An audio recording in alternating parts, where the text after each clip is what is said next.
Bonjour, famille d'église de Tikos. Je suis David et je suis là pour vous donner les annonces aujourd'hui. Premièrement, je voudrais que vous sachiez que nos cultes en ligne vont rester comme ça jusqu'à Noël. On espère bien sûr que ça va changer et que le gouvernement va autoriser toutes les églises en France à se rassembler bientôt, en tout cas juste après Noël, on espère.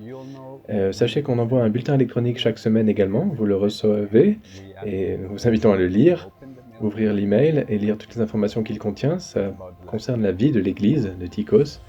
Également, durant la semaine, vous recevez un mot de notre pasteur Charles en milieu de semaine avec un lien pour aussi la réunion de prière du jeudi soir sur Zoom. Si vous ne recevez pas ces emails ou le bulletin électronique, vous pouvez vous inscrire sur notre site internet. Nous avons également nos live groupes de maison qui se rencontrent de manière régulière sur Zoom. Si vous ne faites pas partie d'un groupe de maison, nous vous invitons à vous rapprocher des anciens. Je suis sûr qu'il y a un live group pour vous. Il y en a en français, en anglais, pour les hommes, pour les femmes, pour les étudiants. Alors n'hésitez pas. Nous avons également nos enfants, nos jeunes, nous n'oublions pas les plus petits. Et nous avons un challenge, une compétition spéciale pour elles. On dit aux parents le sujet du culte et ils peuvent faire un dessin au sujet du culte, du message. Envoyer une photo avec leur dessin et eux-mêmes, si vous le voulez, et pour participer à ce concours. Je ne connais pas la surprise, le gain, le prix, mais je suis sûr que c'est très sympa. Nous avons pour les parents également un concours, c'est de prendre une photo. C'est pas à dessiner, vous inquiétez pas. De prendre une photo de vous avec votre couronne de l'Avent pendant que vous allumez ou après avoir allumé les bougies et prendre une photo de ce moment spécial qu'on pourra inclure à la fin de la vidéo du culte. Et si vous n'avez pas toute la famille autour de vous, c'est pas grave, vous pouvez quand même vous prendre en photo avec votre couronne.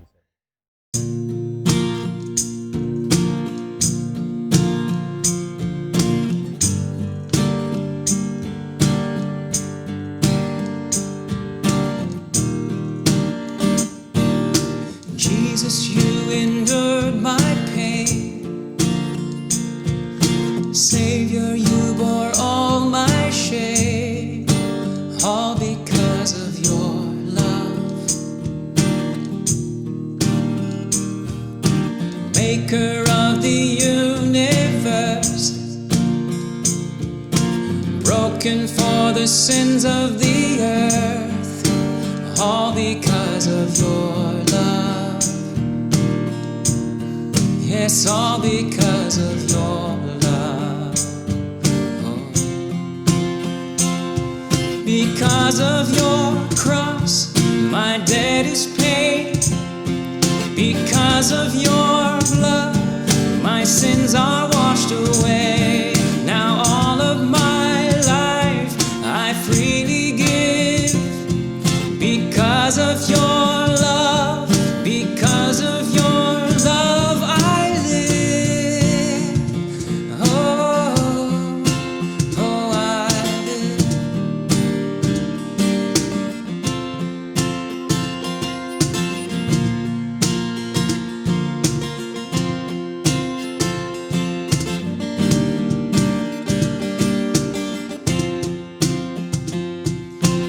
Innocent and holy King, you died to set the captive free, all because of your love. Lord, you gave your life for me, so I will live my life for you, all because of your love, all because of your love. Oh, oh. Because of your cross, my debt is paid. Because of your blood, my sins are washed away. Now all of my life I freely give. Because of your love, because of your love I live. Oh, oh, I live. You did it for me, you did it for love. It's your victory, Jesus, you are enough. You did it for me, you did it for love. It's your victory, Jesus, you are enough. You did it for me, you did it for love. It's your victory, Jesus, you are enough. Because of your love, my debt is paid. Because of your blood, my sin is washed away.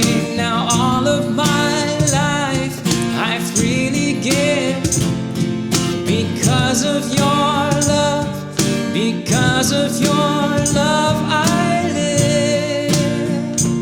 Oh, oh, I live in you.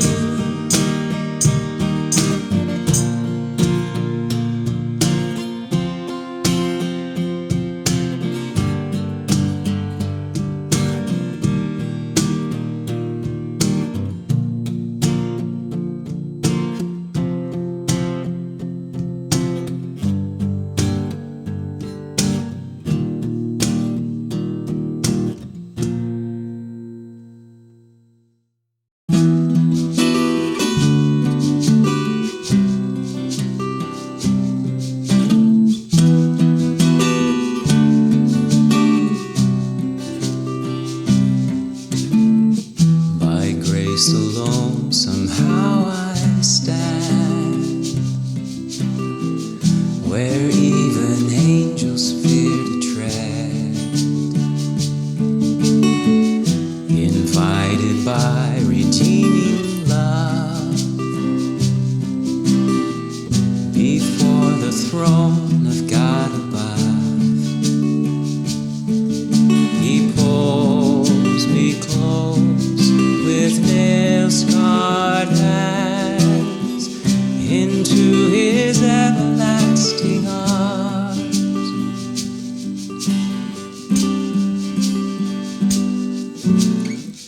When condemnation grips my heart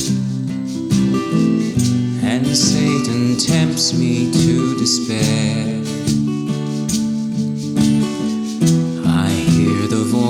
that scatters fear. The great I am, the Lord is here. Oh, praise the one who fights for me and shields my soul eternally.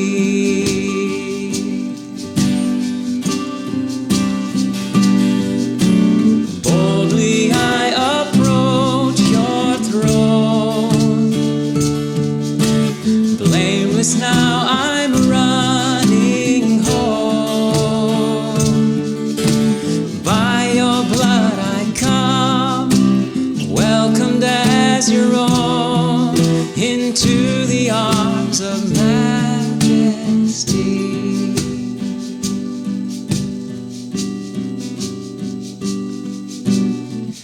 Behold the bright and risen sun,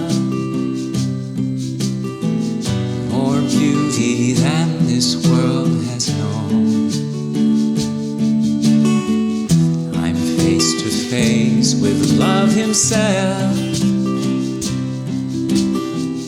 his perfect spotless righteousness.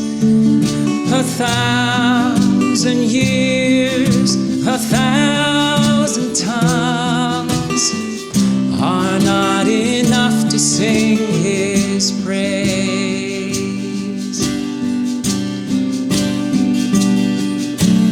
Boldly I approach your throne. Blameless now I'm running home, and by your blood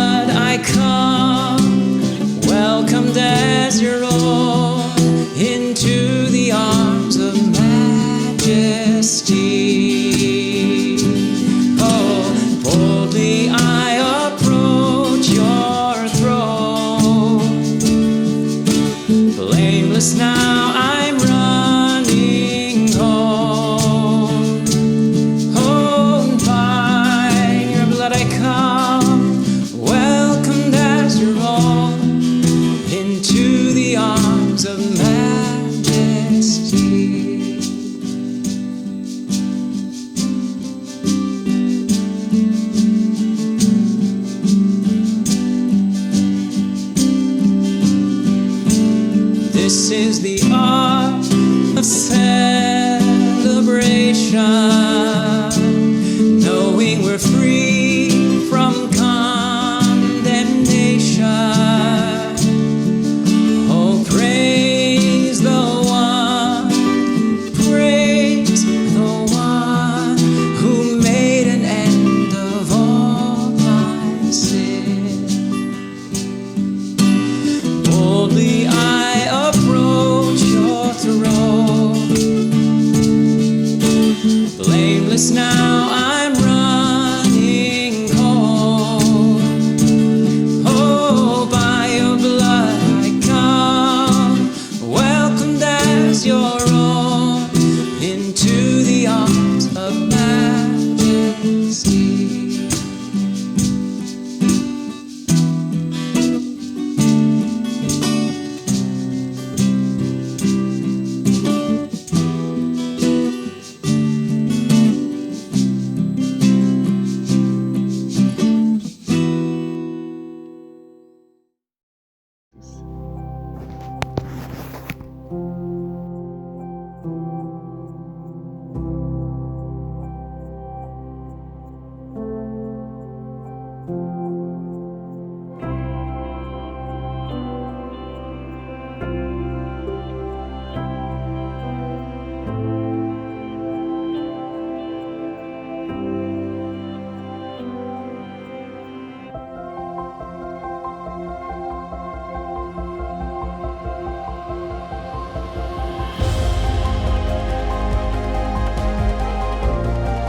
Bonjour à tous. Lisons dans Ésaïe 40, versets 3 à 5. J'entends une voix crier dans le désert, « Ouvrez le chemin au Seigneur, dans cet espace aride, frayez une route pour notre Dieu, qu'on relève le niveau des vallées, qu'on abaisse montagnes et collines, qu'on change les reliefs en plaines et les hauteurs en larges vallées. La glorieuse présence du Seigneur va être dévoilée, et tout le monde la verra. Tel est l'ordre du Seigneur. » Nous allumons la bougie nous avons allumé la bougie de l'espoir et aujourd'hui la bougie de la préparation. Prions ensemble. Jésus, tu es la paix, même quand il y a du conflit. Aide-nous à pardonner comme toi, quand nous sommes blessés. Amène la paix dans nos cœurs, nous prions. Amen.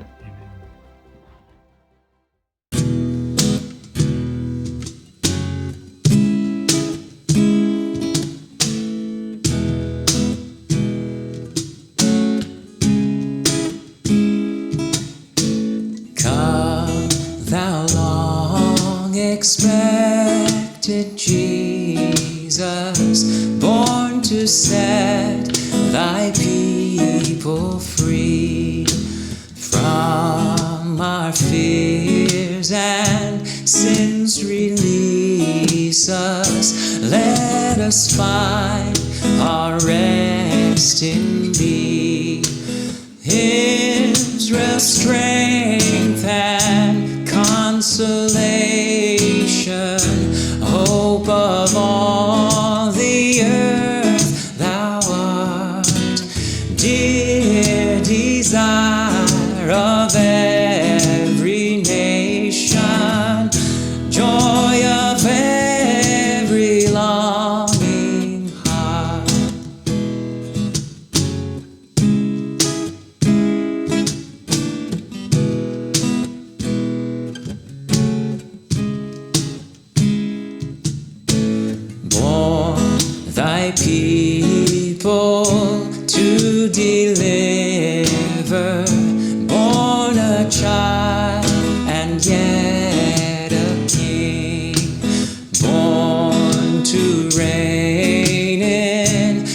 us forever.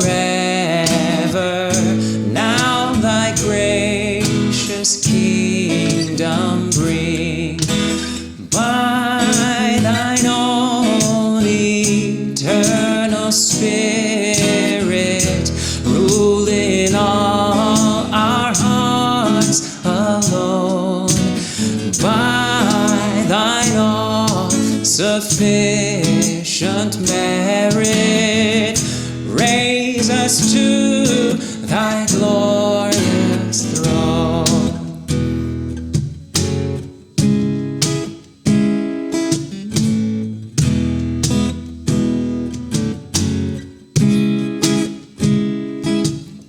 You draw the hearts of shepherds, you draw the hearts of kings. Even as a baby, you were changing everything. You called me to your kingdom before your lips could speak. And even as a baby, you were reaching out for me. And now we are awaiting the day of your return, when every eye will see you as heaven comes to earth. Until the sky is open, until the trumpet sounds, the bride is getting ready, the church is singing out. Come, thou long expected Jesus, born to set thy people free from our fears and sins. Release us, let us find our rest in thee. Come, thou long expected King.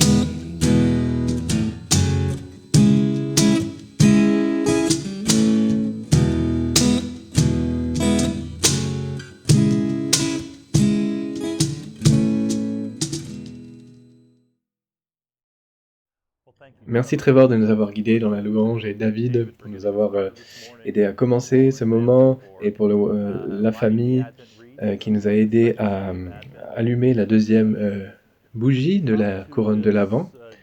Et aujourd'hui, c'est un dimanche, nous allons célébrer la Sainte Seine à la fin du service. Mais ce deuxième dimanche de l'Avent, c'est vraiment à propos de préparation.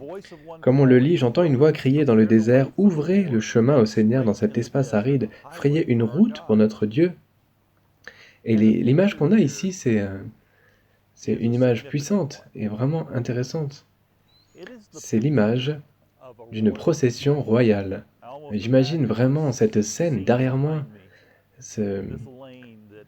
J'imagine cette allée qui descend au pavillon Joséphine, qui a été construit par Napoléon pour sa femme. Et donc j'imagine cette route droite, cette allée bordée d'arbres, et on peut vraiment imaginer que le long de cette allée, il y a toutes sortes de personnes rassemblées pour célébrer la venue d'un dignitaire. Mais quand nous lisons les Écritures, il y a plus encore que cela. Et il faut vraiment qu'on regarde plus profondément dans ce passage. Mais avant de faire cela, nous allons prier. Père Céleste, merci pour l'opportunité de venir encore une fois dans ta parole, de parler de toi, Seigneur Jésus, de ta venue. Et nous te demandons, Saint-Esprit, de venir et de donner à ce message de la puissance pour la gloire de Jésus-Christ et lui seul. Amen. Nous connaissons ce passage de Ésaïe 40, qui a été vraiment déjà utilisé à plein de sauces différentes, qui parle de la grandeur de Dieu, et on a vraiment l'idée de cette procession, de préparer la venue du Seigneur et sa route. Et c'est vraiment important parce que ce que nous voyons ici, c'est vraiment un langage extrême, hein, qu'on relève le niveau des vallées, qu'on abaisse les montagnes et collines, qu'on change les reliefs en plaines et les hauteurs en larges vallées. La glorieuse présence du Seigneur va être dévoilée et tout le monde la verra. Tel est l'ordre du Seigneur. C'est bien sûr au futur, ce sera ce sera pour la deuxième venue de Christ, Mais l'idée ici, c'est que ce n'est pas une simple chose humaine ou terrestre, ce n'est pas une personne tel un gouverneur ou un roi, ça a une autre dimension, cette personne est divine. On parle de quelque chose bien plus élevé, bien plus grand. Il y a l'idée que les montagnes soient abaissées pour faire une route, que les vallées soient remplies, c'est vraiment extrême. Mais il y a une raison pour laquelle c'est extrême. C'est extrême parce que celui qui vient est digne de tous les efforts pour préparer sa route. Il est digne de toute chose que nous pourrions faire et penser et préparer pour lui, parce qu'il s'agit de Jésus-Christ et de sa venue. Mais il y a autre chose que nous devons voir, parce que le contexte dans lequel Ésaïe 40 a été écrit, cette préparation, cette idée de préparation que nous voyons ici, c'est parce que la prophétie, les actions d'Ézéchiel qu'on a lues plus tôt, enfin, qu'on peut lire plus tôt, après que le peuple juif a été exilé à Babylone et en captivité, les choses allaient changer pour eux. Et vous voyez, quand on est en exil, il y a un sentiment d'être loin de chez soi, on sent une distance même avec Dieu. Donc voici la situation. Ils étaient en exil, les Israéliens. Donc il y a plusieurs choses que nous pouvons distinguer. Première chose, ils n'étaient plus en contrôle de leurs mouvements, de leur déplacement, parce qu'ils étaient captifs à Babylone. Et pas seulement ça, mais ils étaient dans un endroit qui n'encourageait pas leur foi, qui était même hostile à leur foi, puisque les gens adoraient d'autres dieux. Donc ils étaient dans un pays étranger avec d'autres dieux étrangers, et ce que eux croyaient n'était pas encouragé par les gens autour. Et la troisième chose qu'on peut voir, c'est qu'ils ressentaient cette distance avec Dieu. Regardez le chapitre 40, verset 27. Dieu parle au peuple et dit « Israël, peuple de Jacob, pourquoi affirmes-tu « Le Seigneur ne s'aperçoit pas de ce qui m'arrive » Mon bon droit échappe à mon Dieu. Ils ressentaient vraiment cette distance, parce que si vous vous souvenez, à Jérusalem, il y avait le temple. Et pour eux, être au temple, c'était l'endroit pour louer. Il est dit dans 1 Pierre chapitre 2, versets 11 et 12 que nous sommes des étrangers. Ici, dans ce monde, en tant que chrétiens, en tant que disciples de Jésus-Christ, il y a un sens dans lequel toute cette mentalité d'être en exil se reflète là-dedans. On est dans un endroit qui n'est pas chez nous. Ce n'est pas chez nous. Chez nous, c'est le paradis, c'est le ciel. Nous sommes nés pour cela. Donc il y a quelque part comme un inconfort, un malaise, il faut qu'on le réalise. Et nous ne sommes pas non plus... Tout n'est pas sous notre contrôle non plus. Beaucoup des choses auxquelles on fait face échappent à notre contrôle. Et deuxièmement, on reconnaît qu'on vit dans un endroit qui n'encourage pas vraiment notre foi, même si on a la liberté d'adorer, de louer, de se rassembler. Il y a quand même beaucoup de paganisme autour de nous, d'athéisme, qui n'encourage pas notre foi. Et parfois, on peut sentir aussi cette distance par rapport à Dieu. On parle d'être en confinement en ce moment, on ne peut même pas aller à l'église. Et pour certains, ils peuvent se dire qu'ils se sentent distants de Dieu et de tout ce qui concerne Dieu. Mais le chapitre 14 nous dit que nous n'avons pas besoin le chapitre 41 de 42 d'Ésaïe nous dit que nous ne devons pas ressentir tout ça. Ça nous dit ce que ça veut dire d'être en exil. Tout comme Jean-Baptiste, donc ce passage parle bien sûr de Jean-Baptiste qui criait dans le désert « Préparez votre chemin » et qui préparait la venue de Jésus. Et dans 1 Jean chapitre 3, et Jean-Baptiste dit « Moi je dois diminuer pour que lui puisse devenir plus grand ». Donc ce qui se passe, c'est que pour que nous fassions face à ces temps difficiles, il faut que nous puisions notre énergie dans le fait que Dieu nous dit qu'il est avec nous et qu'il est à l'œuvre et on le rejoint dans cette œuvre et qu'on voit vraiment son action dans nos vies. Et alors que nous continuons à lire au verset 9, « Puis peuple de Jérusalem, monte sur une montagne haute, peuple de Sion, crie de toutes tes forces, tu es chargé d'une bonne nouvelle. N'aie pas peur de la faire entendre. Dis aux villes de Juda, voici votre Dieu. Voici votre Dieu, voici le Seigneur Dieu. Vous voyez, il s'agit de que lui grandisse. Ce n'est pas à propos de moi, c'est à propos de lui. On prépare son arrivée, son chemin. Même alors que nous vivons entre la première venue et la deuxième venue de Christ, nous vivons dans ce monde, en préparant sa venue à nouveau et en voulant voir les gens arriver à la foi en lui. Et alors que nous comprenons cela, ça nous donne l'énergie de savoir que Dieu est à l'œuvre. Nous arrivons dans ce passage, c'est ce passage élevé des Écritures, et on comprend que pour surpasser notre espèce d'exil, on doit comprendre et voir que Dieu est à l'œuvre, qu'il ne nous abandonne pas, il est toujours avec nous. Et alors nous revenons au verset 1 et 2, où ça dit « Réconfortez mon peuple ». C'est Dieu qui dit cela. C'est urgent, dit votre Dieu. Retrouvez la confiance de Jérusalem. Criez-lui qu'elle en a fini avec les travaux forcés et qu'elle a purgé sa peine. Car le Seigneur lui a fait payer le prix complet de toutes ses fautes. La captivité a eu un effet de discipline qui a accompli ce que Dieu voulait, avait prévu, mais encore plus, il a accompli plus pour leur rédemption et les a préparés pour la venue du Messie. J'aime beaucoup ce que l'auteur Lee Beach dit dans un livre que j'ai lu il y a un moment. Il parle de notre expérience à nous dans le monde présent, dans une ère post-chrétienne. Il dit que c'est comme vivre en exil. Voici exactement ce qu'il dit. C'est pourquoi, dans une condition d'exilé, nous pouvons nous attendre à ce que Dieu soit au milieu de cette culture dans laquelle nous nous trouvons. Il sera à l'œuvre dans des endroits où nous pensions qu'il ne serait pas. Dieu est à l'œuvre. Dieu est présent. Il est actif. Et nous devons le reconnaître. C'est ça la beauté de ce que nous voyons en Christ. Que Jésus-Christ est à l'œuvre, travaille pour nous. Et on lit également, on lit au verset 10, « Voici le Seigneur Dieu, il arrive plein de force, il a les moyens de régner, il ramène ce qu'il a gagné, il rapporte le fruit de sa peine.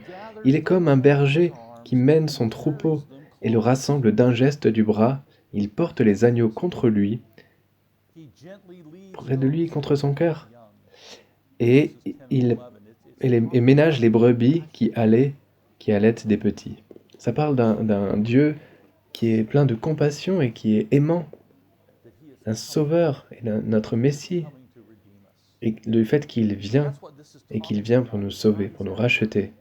Et c'est de tout cela que ce passage parle, que Dieu est à l'œuvre, et qu'il vient, et qu'il prend soin de nous.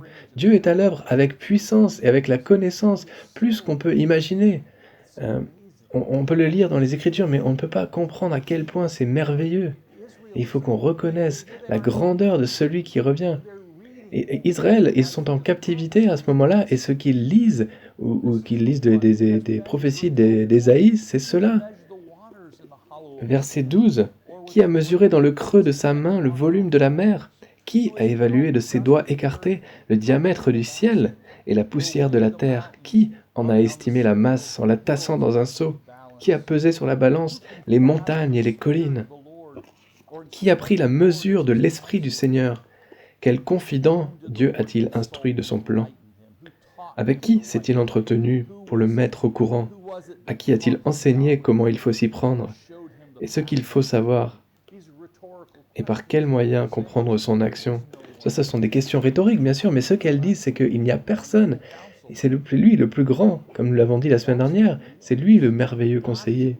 Le conseiller merveilleux, c'est qui il est. Dieu est à l'œuvre avec puissance et une connaissance qui dépasse notre entendement. Il est à l'œuvre maintenant, il est avec nous, il est actif et nous ne sommes pas distants de lui. Nous ne sommes pas loin de lui. Et si on continue à lire, on lit que Dieu est à l'œuvre et qu'il n'y a pas de substitut pour lui. Au verset 18, « À qui voulez-vous le comparer ?» Il n'y a pas de prince, il n'y a pas d'idole qui sont aussi grands que lui. Donc 18 à 21, on peut voir, et ça dit cela. À qui voulez-vous comparer Dieu? À quelle image le confronter? Une idole? Un fondeur l'a moulé, puis un orfèvre l'a plaqué d'or et orné de chaînettes d'argent. Mais ils sont faits par des mains humaines, ils ne sont pas vrais, ce sont des faux dieux. Dieu n'est pas... Ce n'est pas une image. Il est présent partout, il sait tout, il est tout-puissant. Nous continuons à lire au verset 22 à 24. Le Seigneur a son trône au-dessus de l'horizon, si haut qu'il voit les humains de la taille des fourmis. Il a étendu le ciel comme une grande toile et l'a déployé comme une tente pour y faire sa demeure. Il a réduit à rien les dirigeants du monde et à rien du tout les détenteurs du pouvoir. Ça nous dit que Dieu est le Messie, le Tout-Puissant, celui qui est présent pour toujours. Tout ce qu'on a à faire, c'est regarder la création. Dieu est à l'œuvre. Regardez la création. A tout sous son contrôle. Si il nous dit, si je peux compter les étoiles, je peux bien prendre soin de toi. Alors nous continuons à lire versets 25-26. À qui pourriez-vous donc me comparer? Dieu demande, mais qui est mon égal? Demande l'unique vrai Dieu. Qui pourrait être mon égal? Regardez le ciel là-haut. Voyez qui a créé les étoiles, qui les fait sortir au complet comme une armée à la parade. Il les embauche toutes par leur nom. Sa force est si grande et son pouvoir est tel qu'aucune ne manque à l'appel. Ce que cela nous dit, c'est qu'il a tout est à sa place. Dieu a tout préparé, il a mis le monde en mouvement, et c'est lui qui connaît toutes les complexités de ce monde, de tous les corps célestes, de toutes les planètes, de toutes les galaxies. Vous voyez, quand on commence à prendre du recul et à réaliser la grandeur de Dieu, quand on lit Ésaïe 40, on commence à reconnaître qu'il est bien, bien au-delà de notre compréhension et que personne n'est comparable à lui. À la nation d'Israël qui était en captivité, ils avaient besoin de savoir que Dieu ne les avait pas abandonnés, qu'il était avec eux. Dieu est capable de prendre soin d'eux. S'il est capable d'ordonner aux étoiles, à ces corps de lumière immenses et célestes, de se ranger dans le ciel, alors certainement il peut prendre soin de nous. Et donc nous venons à ce passage et nous comprenons qu'il veut prendre soin de nous. Et donc pour dépasser notre situation, il nous faut comprendre que Dieu est à l'œuvre et on peut s'épanouir dans l'exil, même en exil. Il faut qu'on le rejoigne dans son œuvre et qu'on en fasse partie. Vous voyez, Jean-Baptiste a donc dit que moi je dois diminuer et lui doit devenir plus grand. Donc mon boulot à moi, c'est d'élever Jésus-Christ. C'est d'être une personne qui amène gloire et honneur à Jésus-Christ et qui le proclame par mes mots et mon comportement. Et il faut montrer de la compassion envers les autres, servir et de l'amour. Nous trouvons dans Luc chapitre 4, verset 18, la mission de Dieu. L'Esprit du Seigneur est sur moi, il m'a consacré pour apporter la bonne nouvelle aux pauvres. Il m'a envoyé pour proclamer la délivrance aux prisonniers et le don de la vue aux aveugles, pour libérer les opprimés.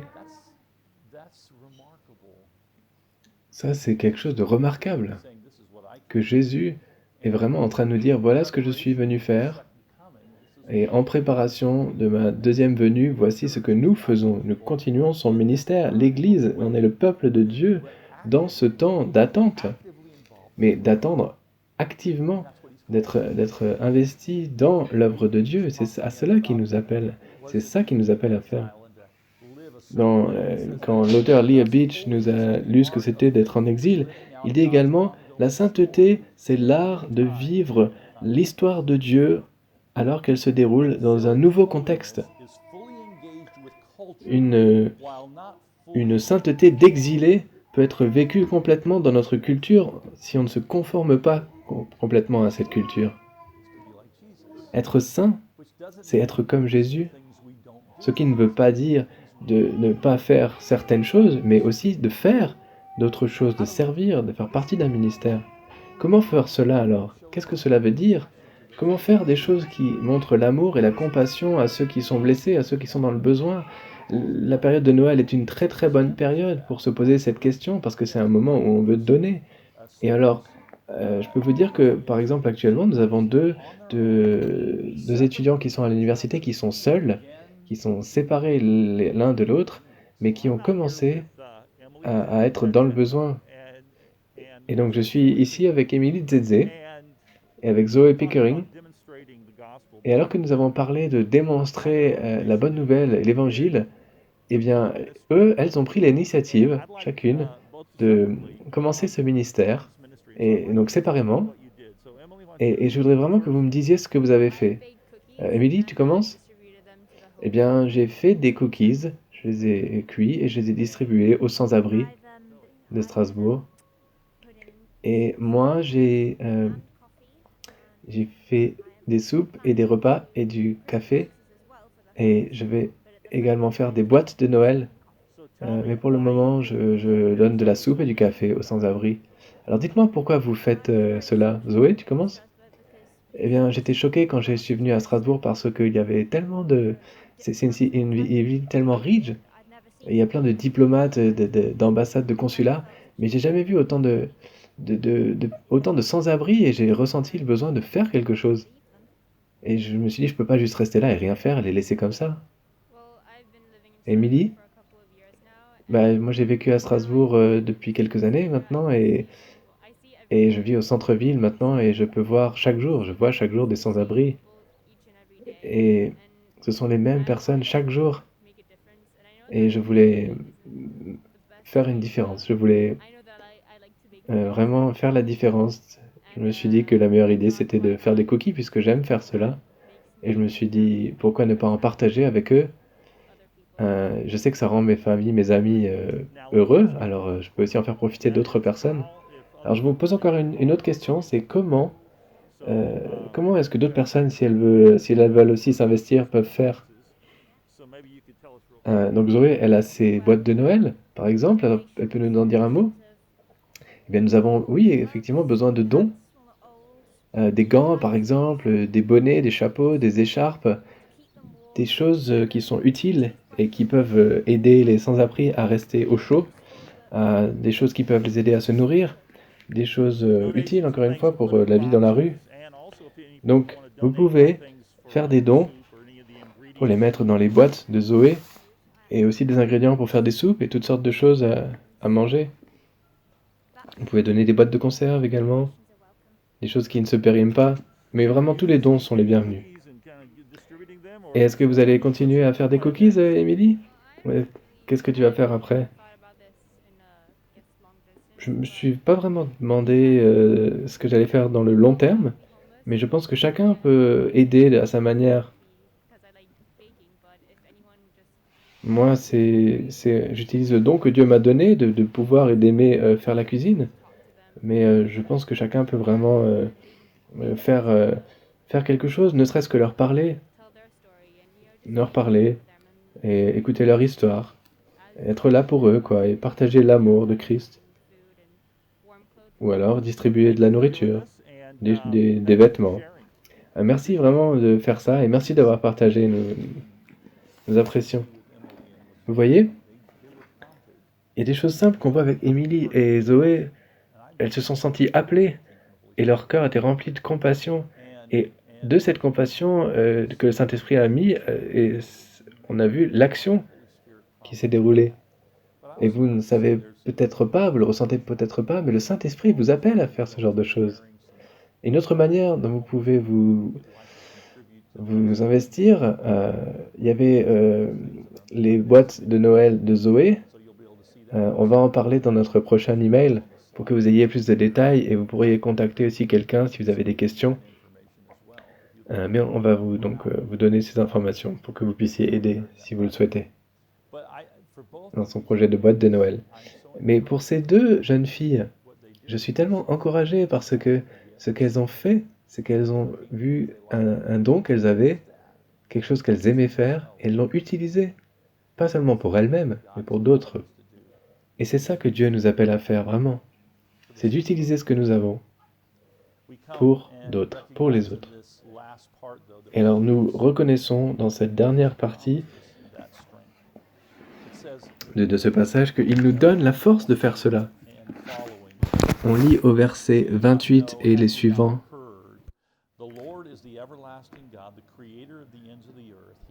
Ne le sais-tu pas? Ne l'as-tu pas entendu dire? Le Seigneur est Dieu de siècle en siècle. Il a créé la terre d'une extrémité à l'autre. Jamais il ne faiblit, jamais il ne se lasse. Son savoir-faire est sans limite. Il redonne des forces à celui qui faiblit. Il remplit de vigueur celui qui n'en peut plus. Les jeunes eux-mêmes connaissent la défaillance, même les champions trébuchent parfois. Mais ceux qui comptent sur le Seigneur reçoivent des forces nouvelles. Comme des aigles, ils s'élancent, ils courent, mais sans se lasser. Ils avancent, mais sans faiblir. C'était le verset 28 à 31. Alors qu'est-ce que cela nous dit? Cela nous dit que pour faire les œuvres de Dieu, pour préparer le chemin du Seigneur, c'est lui qui fournit la force dont nous avons besoin. Dans leur exil, les Israéliens savaient que la force de Dieu leur donnerait assez d'énergie pour survivre, mais également pour s'épanouir dans leur exil, parce qu'ils continuaient l'œuvre de Dieu, qu'ils n'étaient pas loin de lui et qu'ils continuaient à faire sa volonté même pendant ce temps. Et c'est ça que Dieu nous appelle à faire. Et c'est essentiel, c'est d'espérer dans le Seigneur. Certaines versions disent « Attendez-vous au Seigneur ». Il faut savoir que quand je m'attends au Seigneur, je dis, je lui remets tout. Je ne vais pas chercher d'autres moyens, je regarde vers lui. Lui va m'aider à traverser ce temps d'exil. Lui va m'aider à traverser ce temps difficile. Dieu est avec nous, avec moi, et je le suis. Alors qu'est-ce que ça veut dire d'attendre, d'être en attente du Seigneur? Eh bien, vous ne pouvez pas lire Ésaïe 40 et ne pas louer Dieu. Vous ne pouvez pas lire cela et ne pas vouloir l'adorer. Donc, attendre le Seigneur, être en attente, c'est aussi louer. C'est de chercher du temps pour le rechercher. Nous voulons apprendre à le connaître. Nous voulons passer du temps avec lui, dans sa présence, comprendre sa majesté, sa grandeur, et tout ce qu'il a de merveilleux et de merveilleux en stock pour nous. Et ça veut également dire qu'on écoute. On écoute pour recevoir ses instructions. Tout comme Émilie et Zoé ont écouté ce que le Saint-Esprit a mis sur leur cœur. Elles ont entendu et reconnu le fardeau que Dieu a mis sur leur cœur d'aider les sans-abri, ceux qui en avaient besoin. Et donc nous rejoignons Dieu vers ce vers quoi il veut nous guider. Et on essaye activement d'entendre sa voix. Il nous guide et nous le suivons. Vous voyez, ça parle de monter sur s'élancer comme des aigles.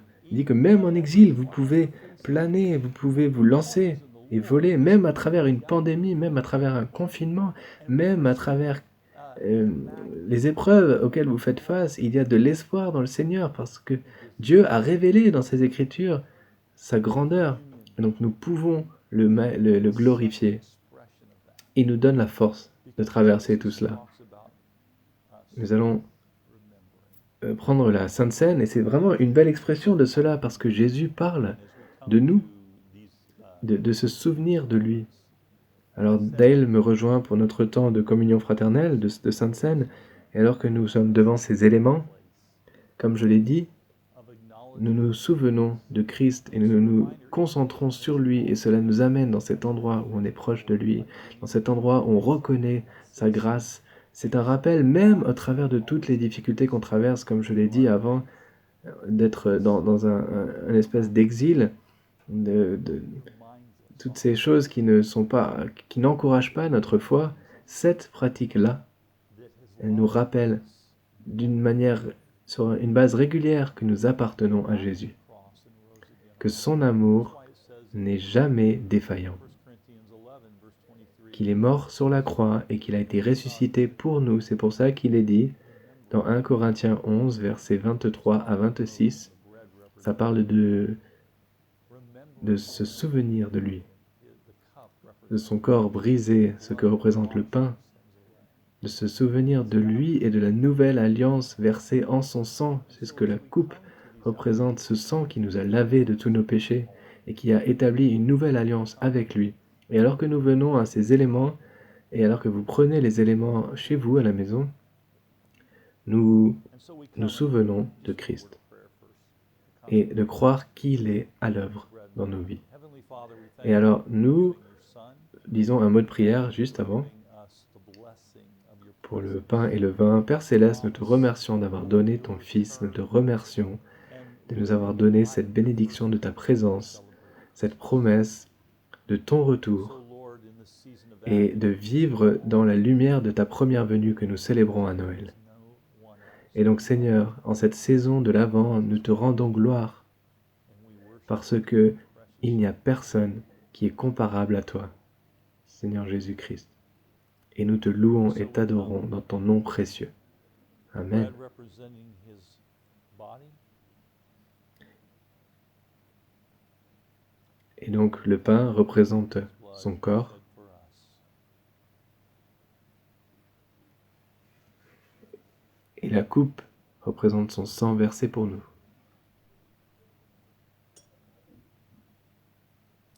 In the name of the Lord Jesus Christ, we partake together for his glory.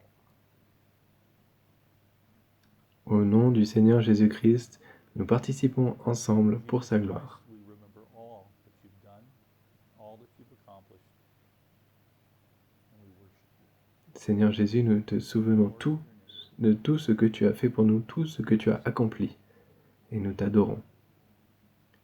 Nous rendons gloire à ton nom, au nom de Jésus. This second Sunday in Amen. from Dale and myself, we just wish you a Eh bien, blessed day as you remember Christ and all En ce deuxième dimanche de l'Avent, who loves you. Dale et moi vous souhaitons une journée bénie alors que vous vous souvenez de Christ et de tout ce qu'il a accompli. Il vous aime, il s'est donné pour vous. God bless you. Et de nous à vous, bon courage en Christ. À bientôt.